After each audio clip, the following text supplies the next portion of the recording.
This video is the first of a three-part series on the fundamentals of Anglicanism. That is, what it refers to, its history, and its theological fundamentals. Each part addresses one of these respective dimensions, and this video starts with the first one, the most foundational question of them all. What does Anglicanism, the very word itself, even mean? The series will serve as the bedrock upon which the wider Anglican Doctrine series will be based. And why I believe it is necessary is actually quite simple. Numerous theologians, clerics, and content makers of the Anglican tradition produce arguments on the Anglican doctrine of salvation or the Anglican doctrine of the church. But all of these start with unspoken presuppositions on what constitutes Anglicanism. Ordinarily, this would be fine because there is a clear and definable theological tradition that we call Anglicanism, just as there is for Presbyterianism, Romanism, Islam, Confucianism, and more. And ordinarily, we can rely on that common foundational knowledge and not have to reinvent the wheel just to make a specific point. Unfortunately, Anglicanism has endured an especially vicious assault on its identity over the past couple of centuries, to the point that we cannot rely on common knowledge when speaking about it. Factional warfare between evangelicals and Anglo-Catholics, liberals and conservatives, and other sub-factions has rendered Anglicanism a near meaningless label that at most just refers to church bodies historically established by the Church of England and maintain some connection with that mother church. Otherwise, they can believe and practice any number of things. Such a catastrophic civil war has prevented many from perceiving what truly is a clear and principled and beautiful tradition. Restoring a clear vision of that tradition in the public consciousness is the principal aim of this three-part series, as well as being the foundation for the much broader and more granular exposition of Anglican belief across all the major heads of doctrine, which will constitute the larger Anglican Doctrine series. I ultimately hope for two ends. First, that existing Anglicans will receive a clear vision of their tradition for their own edification and for sharing it with others. And second, that non-Anglicans will learn what the tradition is truly about and, God willing, come to adopt it for themselves. With all that said, let's begin. In the aforementioned Anglican Civil War, the largest and most fundamental of the disputes is between what can be broadly considered Reformed Anglicanism and Anglo-Catholicism, two umbrella factions that contain within themselves other sub-factions, yet which agree on at least certain essential principles. By way of a summary, Reformed Anglicanism tends to promote the 16th century Reformation in England as the locus of Anglican identity and theology. It promotes the Reformation principles of sola scriptura and biblically centered worship, repudiating the innovations and superstitions of other traditions like Romanism, well, alleged, just to keep it objective. It also emphasizes the relationship between the English Reformation and the Continental Reformers, especially John Calvin, Martin Bucer, and Heinrich Bullinger, among others. Some major Anglican figures of this perspective would include J.C. Ryle, J.I. Packer, Gerald Bray, and the Jensen brothers here in Sydney, Australia, among others. On the opposite end is Anglo-Catholicism, which tends to situate Anglican identity in the wider Catholic heritage of England, often but not always in the reforms of the 17th century and away from earlier Puritan influences. Here, the role of the 16th century Reformation is either qualified or even repudiated, and again, there are sub-factional differences on this matter. Pride of place is given to England's reflection of the ancient and medieval Catholic faith, apart from certain abuses that did need correction. In this light, it also promotes the concept of the via media, Latin for middle way, which defines Anglicanism as the mediating position between the two extremes of Rome on one hand and Puritanism on the other, or ultra-Protestantism as early proponents called it. Key figures in this movement include John Henry Newman, Vernon Staley, E.L. Mascal, and Francis J. Hall, among others. I will reiterate again that these are very broad perspectives, and while there are those at the extreme ends of either faction, there are also many who come to positions that end up being quite close to each other, an observation that will be important in the conclusion. With that said, even with the bird's eye view of these two general factions, we are forced to account for another complication.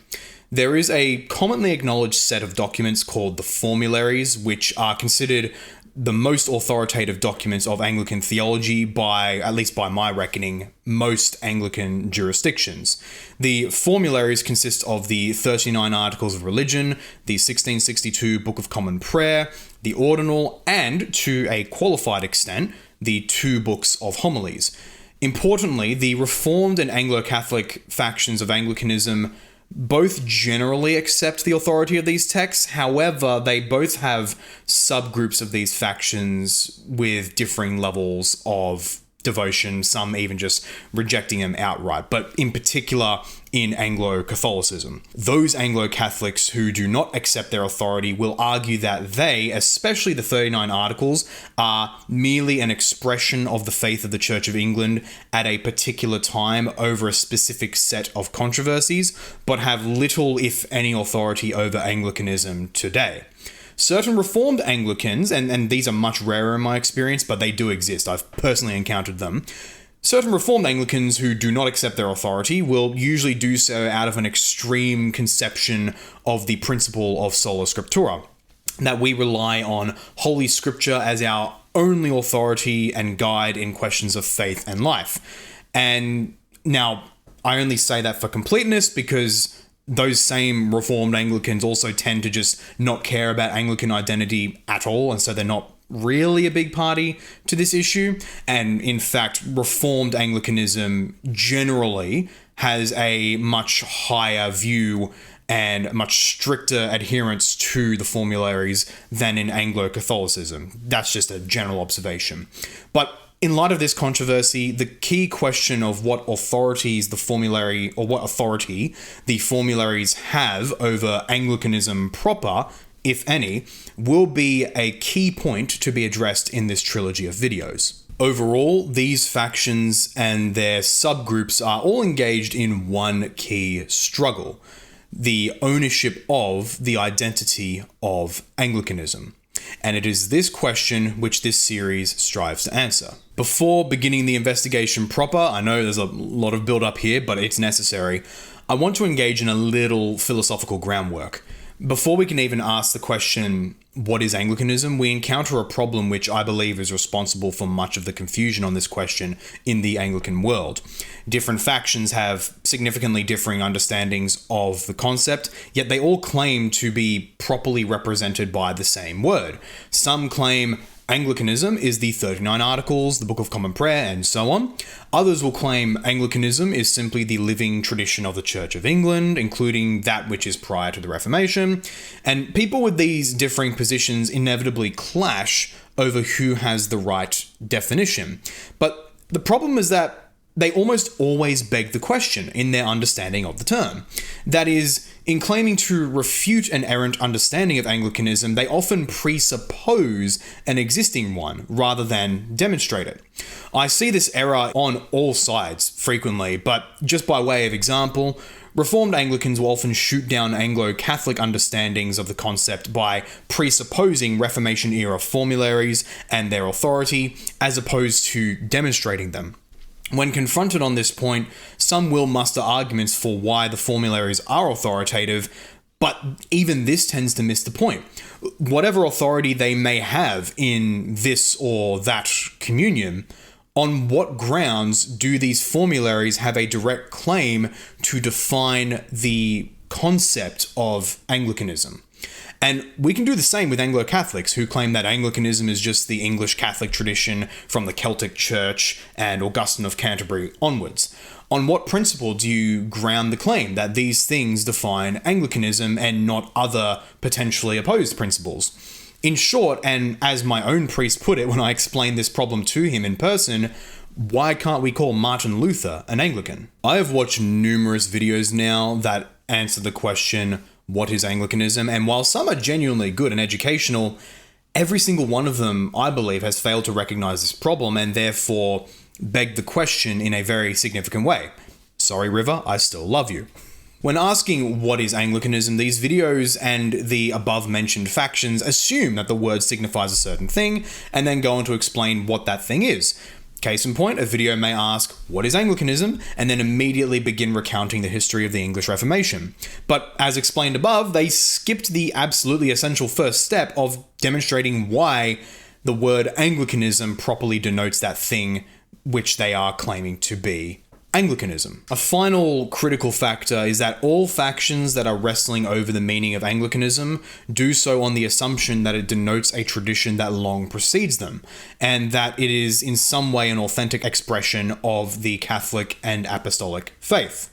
To this end, I submit that we must discover where the concept of Anglicanism first appears, and in order to do that, we must first trace where the very word itself emerges in English religious discourse and discern its original sense, lest we simply beg the question in ways described earlier. Appealing to later definitions of the term brings on the problem of arbitrariness, because there is no principled reason to prefer, say, its fourth definition to its third, at least not reasons outside of pragmatism. But the first definition is that which was packed with the word in its initial common reception.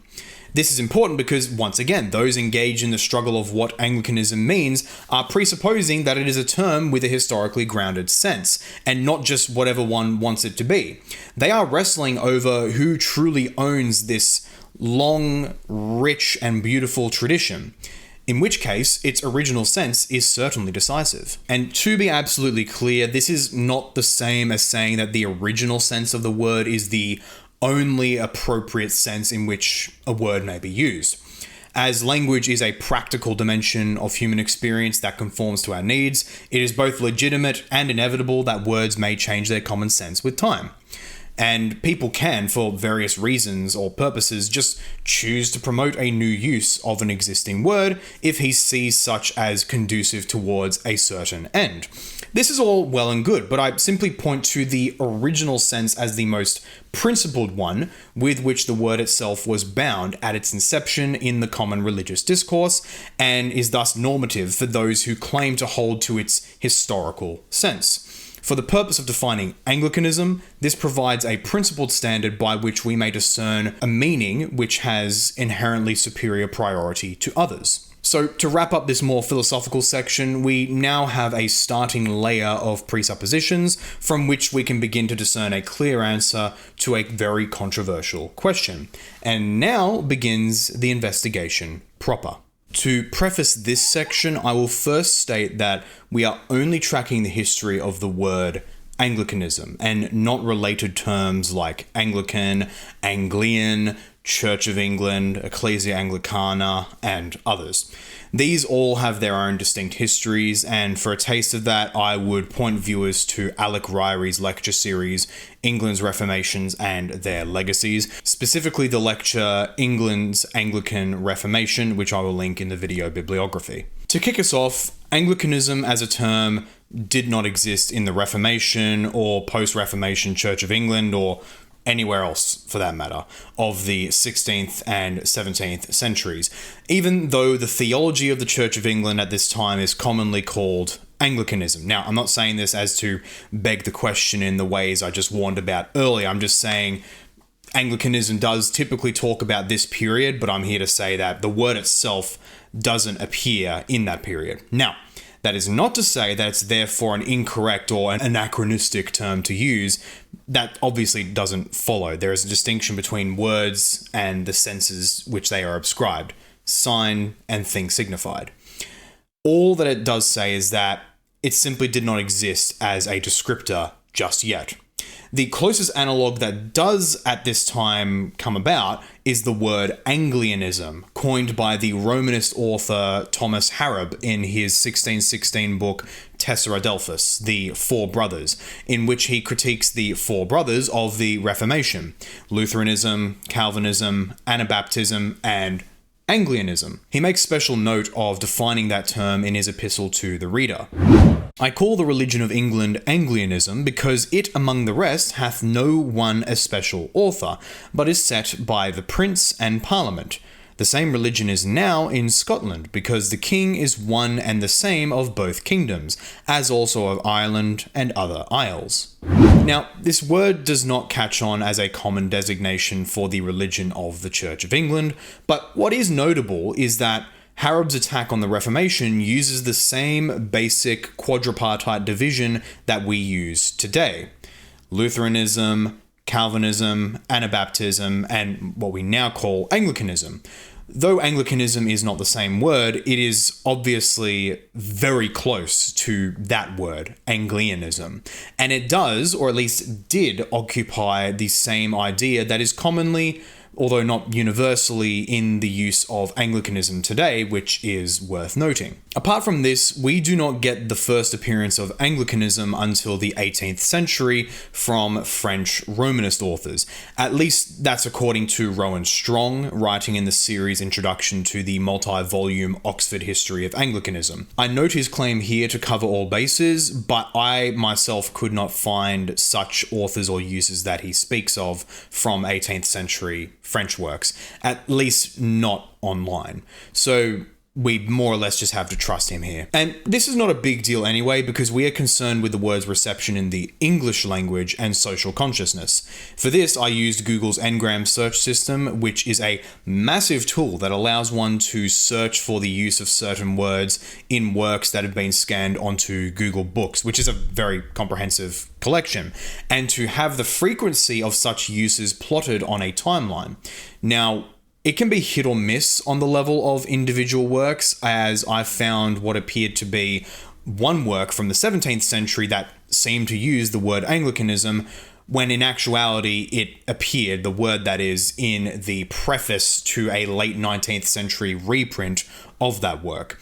Nonetheless, the tool is quite excellent for charting macroscopic trends of word use, which can then become the starting point of a more precise investigation. When I did the Ngram search for Anglicanism, I found something which, at first, was mildly interesting, but upon further investigation turned out to not at all be what I expected, and ultimately really fascinating. Anglicanism, at least as a religious term, first enters common English usage at the time of the Oxford movement, which was a mid-19th century reform movement within the Church of England to wrestle it away from state overreach, as they perceived it, and revive what they considered the authentic Catholic character of the English tradition. That movement, particularly John Henry Newman, used the term to denote what they considered the true theological paradigm of the Church of England.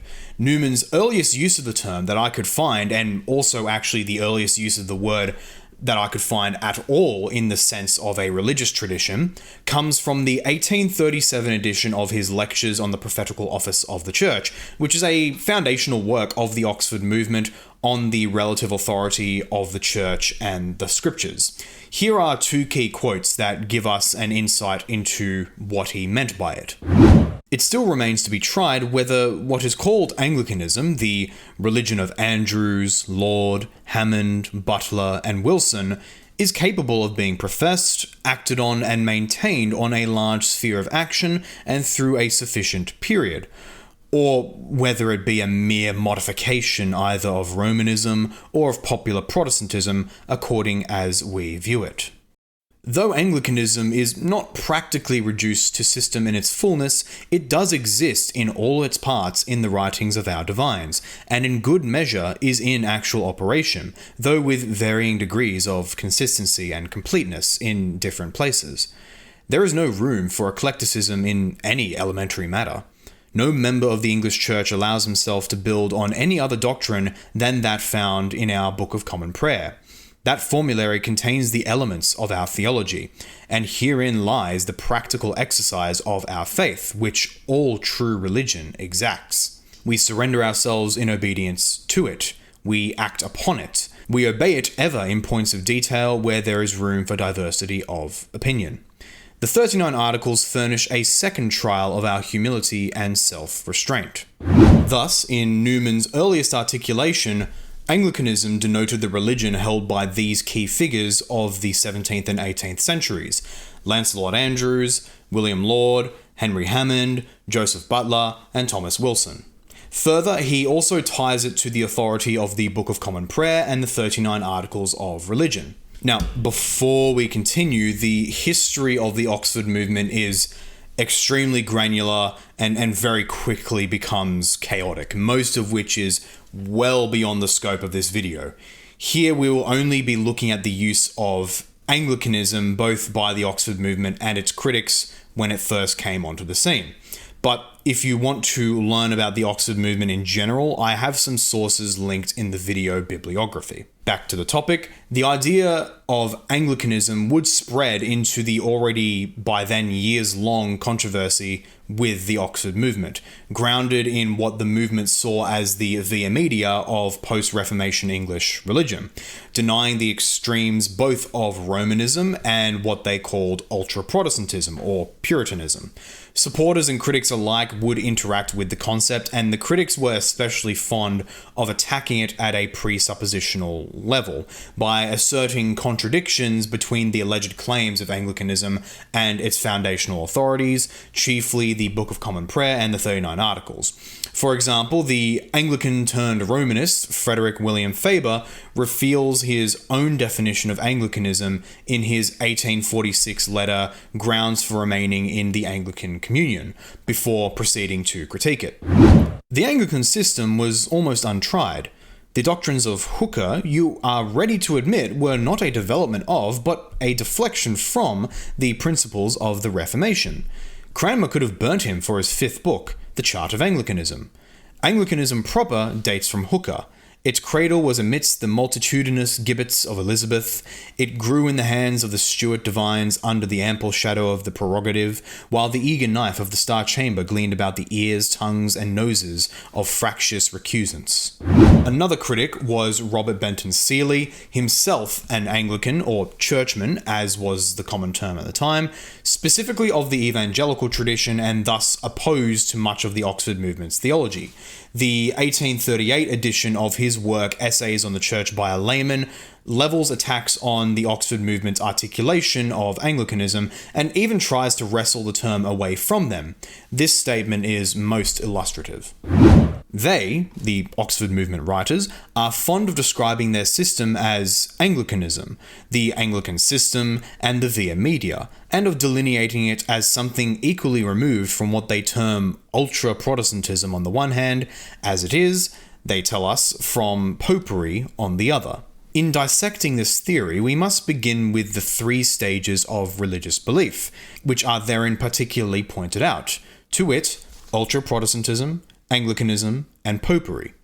Though indeed what is meant by ultra-Protestantism we cannot tell, and these writers do not stop to inform us. But what popery is, we know well enough, and know also what the true Anglicanism is, to wit, the doctrine of the Church of England. Now their system, we beg to observe, is not the system of the Church of England, but something much nearer to popery. Most notable is that, on the one hand, Seeley is critical of the Oxford movement and their Anglicanism, yet at the same time he tries to wrestle away the idea of Anglicanism from their grip, asserting that true Anglicanism is the doctrine of the Church of England as he understands it.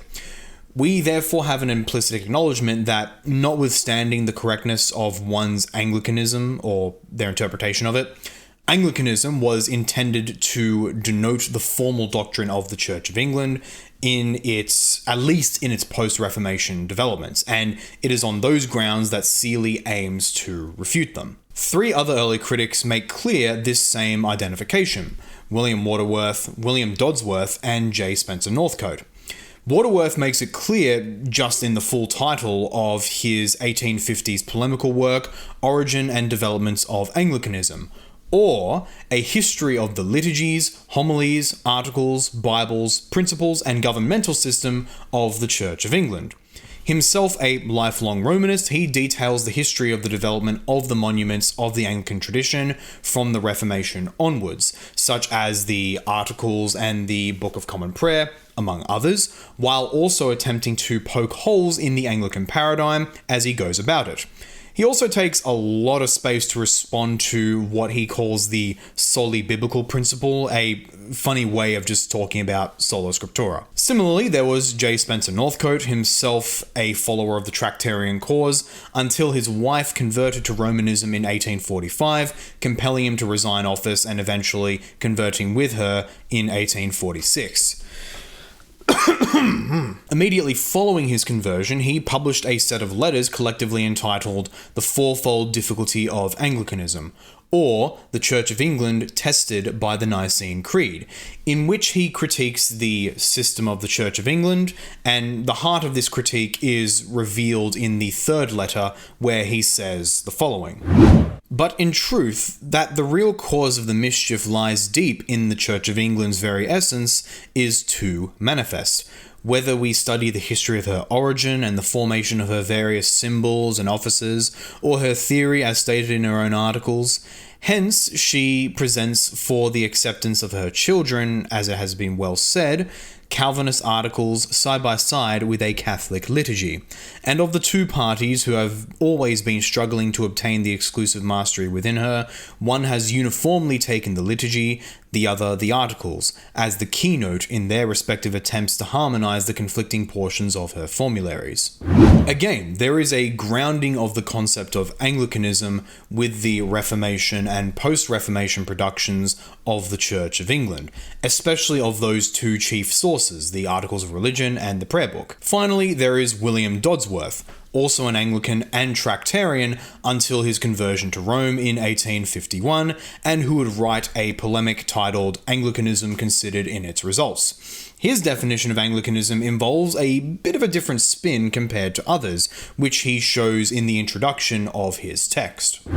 I propose to consider what are the legitimate results of that system which passes under the name of Anglicanism, by which term I mean more particularly that system of religion which is adopted by the High Church school in the establishment. The practical results which I mean to point out are those which affect the allegiance of Anglicans to the established church and their continuance in it. Men of that party have indeed difficulties enough of their own, difficulties which one may suppose have risen to a climax, since after having expended the severest censures upon men who were driven to a non-natural sense in their exposition of the Articles, they are compelled to adopt the very same figure of speech in their interpretation of the ritual of the established church. So here we have a bit of a different angle, wherein Dodsworth distinguishes Anglicanism from the established system of the Church of England, instead being made the label of the High Church school specifically. And in context, the High Church school almost certainly refers to the Oxford movement as opposed to the old High Church faction, which is a faction that long preceded the Tractarians.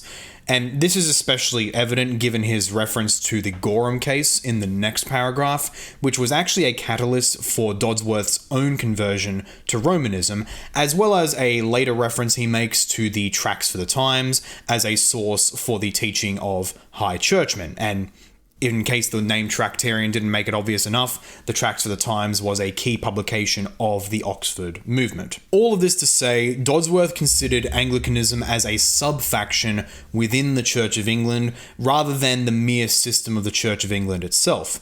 Nonetheless, that sub-faction, being the Oxford movement, bound itself to the Reformation and post-Reformation authorities of the 16th and 17th centuries, as Dodsworth himself recognizes, by using them as points of critique, and this will be important later on. Now, we have looked enough at the critics of Anglicanism to understand their use of the term, and it was necessary to do so due to them being some of the earliest witnesses of the word, although they did also testify to how the Tractarians themselves used the term, so it's kind of a double witness there in a way.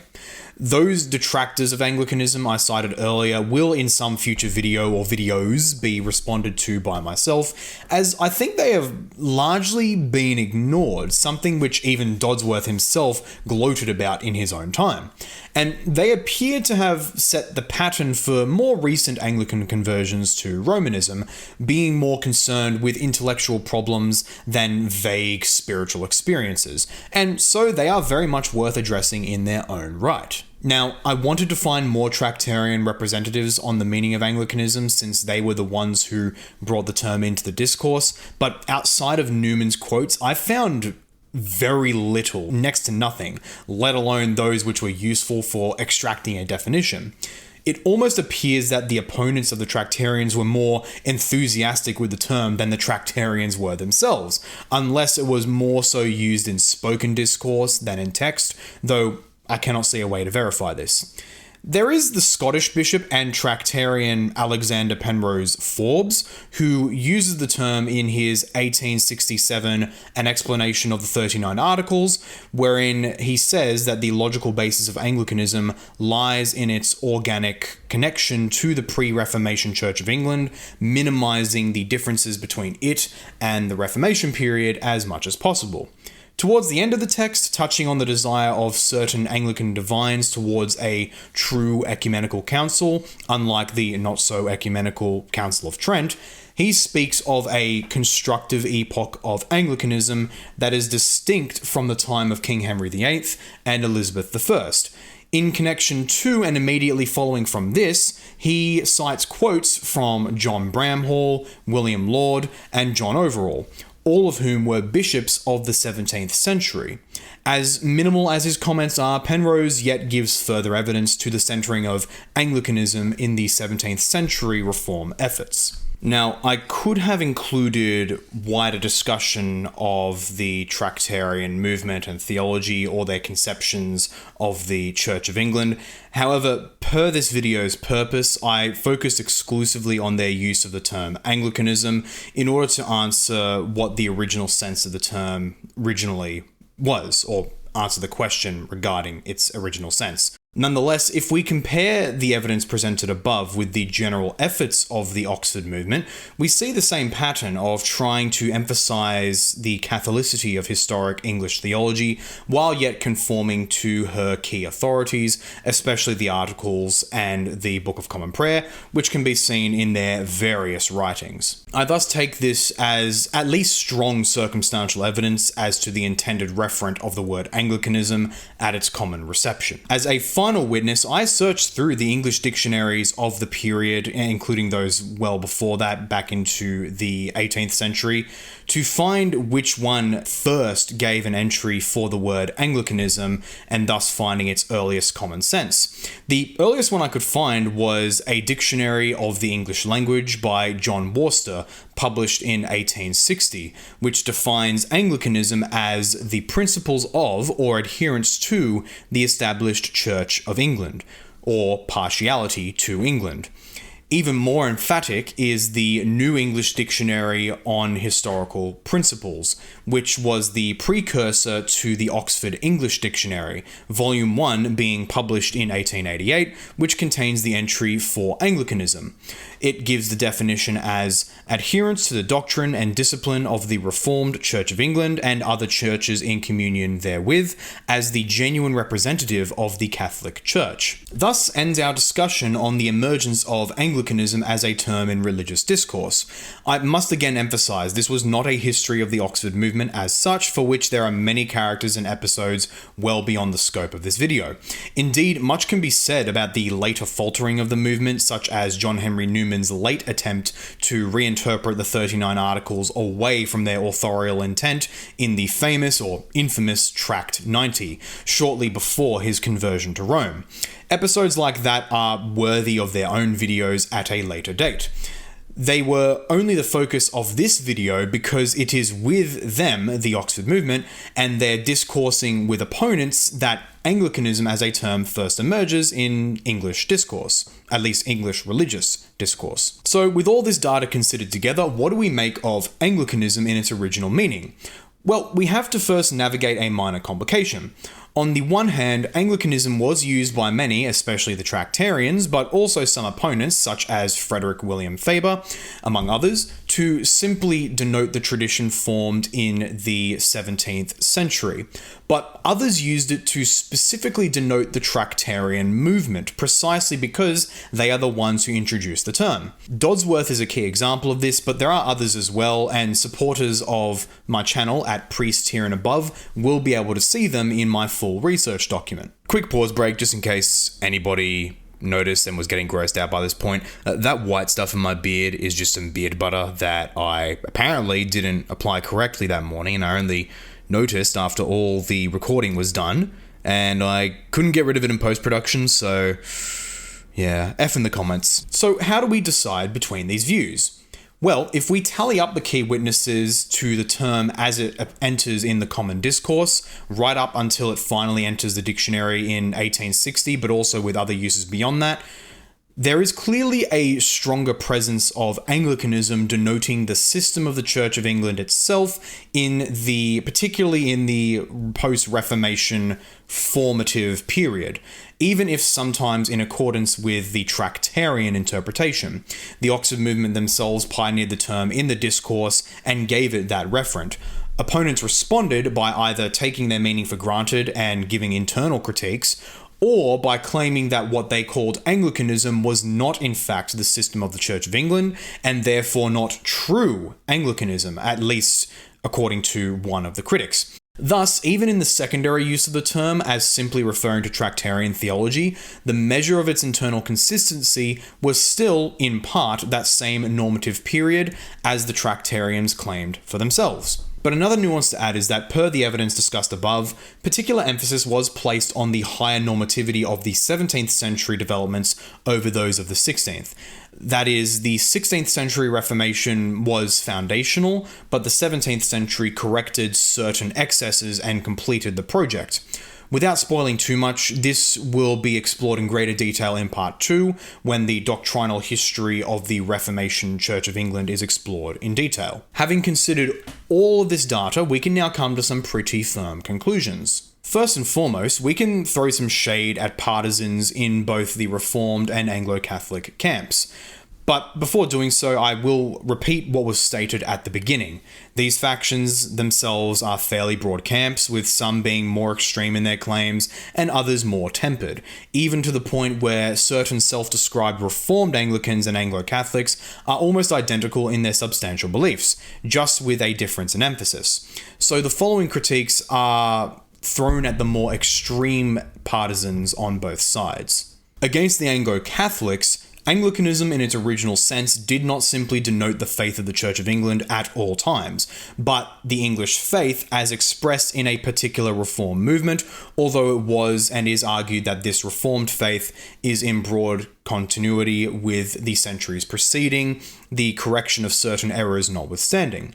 Further, the formularies are taken for granted as authoritative, such that even the Tractarians, the progenitors of Anglo-Catholicism, strove to vindicate their positions with them, eventually to the dismay of some of its own major figures, while their critics also attempted to show their inconsistency with those formularies, or just demonstrate alleged errors in the formularies themselves. Against Reformed Anglicans, Anglicanism as a concept was most of all rooted in the 17th century and the Caroline divides, not the Edwardian era. This is quite critical, as more Reformed and Puritan tendencies in the 16th century were reversed in the 17th, such as the ban on certain vestments and the repudiation of a belief in the real and substantial presence of Christ in the Eucharist, and Again, this will be explored in more detail in part 2. Further, Reformed Anglicans have forwarded the claim that the concept of the via media is merely a Tractarian innovation and not derivative of true Anglicanism, as the phrase was hardly ever used in the English divines, and when they did use it, they use it in a different sense to what the Tractarians did. And so when we actually look at a Google Ngram chart, we see that the term largely gains in popularity in the Oxford movement. However, as this investigation has shown, the terms via media and Anglicanism both emerged at the same time, from the same movement, and were used to the same end. While it may theoretically be the case that the Tractarian idea of the via media is not held to by the divines and the formularies, and this will be investigated in part 2, the argument still backfires. Applying the same logic to this case, Anglicanism itself is not authentically Anglican. Therefore, with these errors corrected and in light of the preceding study, we may settle on this proto-definition of Anglicanism. Anglicanism is the overall tradition of the Church of England that was formed within the 17th century, being principally articulated in and normed by the Book of Common Prayer, the 39 Articles of Religion, and the Ordinal, and further elaborated on by the English divines of that century. I call this a proto-definition because this investigation is only the first step, giving the basic referent that we may now investigate in detail. To that effect, there will be 2 more parts of this prolegomena to Anglicanism, as already stated. The next being a history of Anglican doctrine itself, that is, how the tradition came to be in the Reformation and post-Reformation era. And part 3 will be a deeper theological articulation of the fundamentals of Anglicanism in light of that history. Having investigated these, we will be able to arrive at a proper and complete definition of Anglicanism as a tradition. And that is where I will leave you. If you made it through this whole presentation, I salute you for your attention span and hope you learned a lot, especially if you are an Anglican wanting to understand your tradition or are just a curious outsider wanting to learn. I did a lot of research for this video and not all of it could fit in the final presentation, and that doesn't even include just the stuff that will be in the later 2 parts. So if you want to see my very lengthy and very messy notes, you can access it now on my website if you are a supporter of Priest tier or above. Becoming a supporter at whatever level will mean a lot to me, as it will help me turn what I do on my channel into a full-time endeavor, which I am making to make a reality by the end of 2026. So, thank you all very much for watching. I hope you have a lovely day or evening. God bless, and become Anglican.